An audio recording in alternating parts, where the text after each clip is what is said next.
Hello Iron Man action figure collectors, it's Filmmaker Mike, and I'm doing an Iron Man action figure review. I know, ever since Iron Man 2, it's been a while, and so here we go. So I figured we'd start off where it all started. Ha, genius. Anyway, here we go. So I'm starting off with Mark 1, and this is a 3 3/4 action figure from Iron Man, the Iron Man 2 wave of action figures, and I really enjoyed that series because we had the movie series, which of course featured armor that was featured in the movies, Iron Man 1 and 2 back then, since there wasn't Iron Man 3 yet, and we also had a concept series with cool concept armors, and there was also comic series, which was armors and other characters, so mostly Iron Man, of course, a few villains here and there, based on the comics and their appearances on the comics. So this is Mark 1. And of course, this is the very first armor that Tony Stark created in the cave in the Middle East, and when he was trapped. I can't remember the country right now, I'm blanking on that, but you all remember that scene. You all remember how awesome it was, and of course Tony needed to get out of there, and so he devised, with the help of Jensen, who, if you haven't seen Iron Man 3, then I won't spoil it for you, but yeah. Really cool stuff there, and of course Jensen from Iron Man 1 helped him build this suit as well, with Tony Stark's genius. So there's the front of the action figure, the card back, really cool. It comes with launching flamethrower blasts, so he did use a flamethrower, he attached one, and it really comes with these, really cool concept, kind of like blueprint cards. You can look at layer by layer. There's like 3 cards, there's like 2 clear plastic cards and 1 like base card. And really cool, and I do miss Hasbro making these, you know, kinds of action figures, not the 5-point articulated $5, $6 figures now that, you know, doesn't even have any accessories, or maybe just barely. And the assemblers, which they're charging you like $10, sale at Walmart for $7, but you still have to build your own action figure. I don't get it. Anyway, I'm really wishing we could get a decent Mark 42 and Iron Patriot, and even Aldrich Killian and the Mandarin 3 3/4 figures, movie figures, but no. So anyway, that's just me ranting. So there's a good look at the front, Iron Man 2 movie series on the back. Really cool shot of the Mark 1. And of course, description: the Mark 1 suit isn't as fast or powerful as Tony Stark's later versions of the Iron Man armor, but it was still plenty tough enough to blast its way to freedom in the remote mountains of the Middle East. So, well, there you go. There's didn't really specify the country. And I do still want to get the 3 3/4 Ironmonger movie series action figure.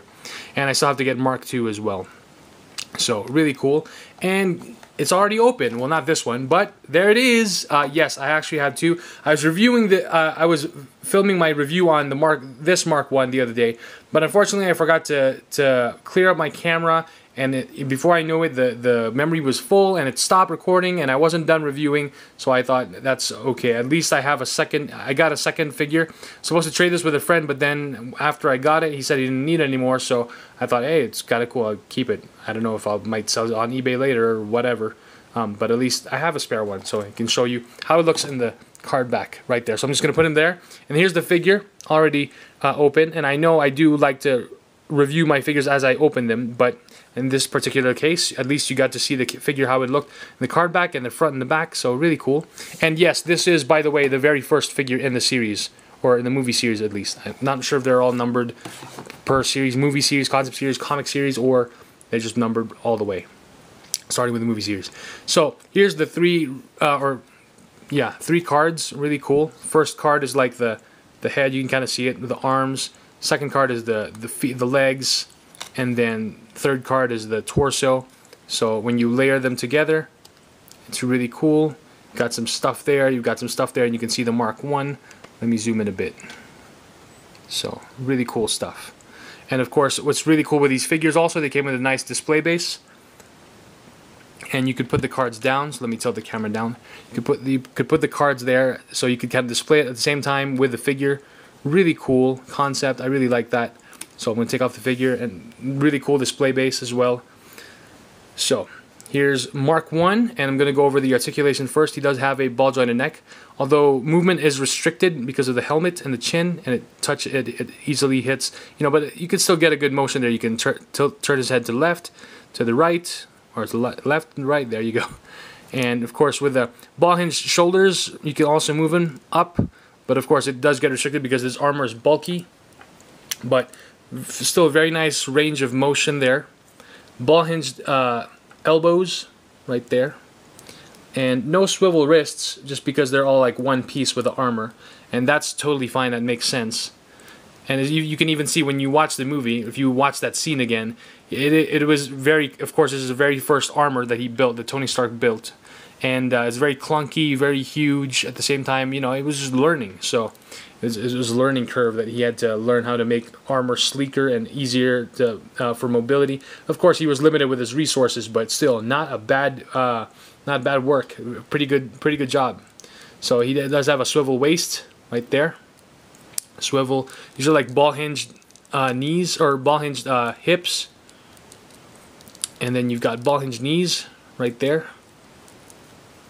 Right there, so you can still move them like that, which is pretty cool. And ball hinged ankles. Right there. Very cool. Alright, so I mean, for this figure, I bought this for like $10 last year. Well, I bought these for $10 each last year when, of course, the Avengers was out. At Toys R Us, they brought out a bunch of other, you know, Iron Man 2 action figures that were left over, even from Thor and from Captain America that they had left over. So they had a lot of leftover stock, and I was fortunate enough to find the Mark 1s. And I didn't get to buy this when this was originally released, I believe, in 2009, during Iron Man 2, when these action figures and the other Iron Man 2 toys first came out. But, you know, this armor, again, is very, very well done. The sculpting, I like the paint job. If you look at it closely, there is kind of like a dirt wash, or like a grime. It's kind of like, it's not just flat silver, there's kind of like a black wash over it, which is really, really nice. And as you can see, the armor, the detail, I do miss the days when Hasbro used to make action figures like this. I mean, you look now at the stores, you won't find anything like this for this price, at least. So, but you know, if you look at the detail on the armor and just everything, every little single detail you look at on this figure, it's just amazing. And for a 3 3/4 inch action figure, I mean, you're getting a really good deal. You can see the gears there, very nice, just very, very nice. And I never even noticed like his shin armor was actually different. This is kind of like a curved, this is flat, so he was using his stuff. And of course, you can even see like the inner like yellow the pants that he used, the trousers, and like the suit that he used, the yellow suit. And there's even stuff back there. So I think the only thing that's missing is the jetpack. I don't think the jetpack is really in here. So of course he used it for like recycled parts of like Stark weaponry and stuff like that, and missiles. So if you remember, they wanted him to build the Jericho missile. So anyway, a really, really top-notch action figure. I'm glad I got this. And you know, of course, where would Tony Stark be without the Mark 1, without building this, without having the idea? And I do wish they would have made an alternate version where you can, you know, he has changeable heads, or you can like take some armor off. I mean, that would be the day, but of course, it's probably not going to happen now. But at least there's a good shot with those, you know. I'm not sure if they made one. I think they made one for Sideshow Collectibles. But anyway, that's a different scale. But again, if you find this at the store, or you find this at a comic book convention, toy convention, comic book store, for a good price, I mean, you know, you should be only paying $10, $15 at the most. You know, other than that, look for a good deal. This figure is definitely worth adding to your Iron Man action figure collection, and you can't have the other armors without having this, at least for the movie series where it all started. And yes, this also does include his flamethrower blaster. So right there, since he did use a flamethrower in the movie, pretty much it's one of those lock and snap missiles. And then there's the button right there on the top. You can attach it to his arm here, just like that, and then shoot the flames at the bad soldiers. Boom! So there you go. And you can even leave it attached if you want, or you can put it in the bottom. I mean, there you go. So pretty cool, but you don't have to have it. I just think it just looks awesome. Just, you know, just having the figure by itself. You can definitely get it in some good poses. So yeah, it's really cool. So I hope you all enjoy this Iron Man action figure review on Mark 1 from the movie series of the Iron Man 2 action figure series. And please feel free to click on the thumbs up button right below. Like, favorite, rate, comment, subscribe, and stay tuned for more Iron Man action figure reviews and a whole lot more. Only here on Filmmaker Mike. Bye.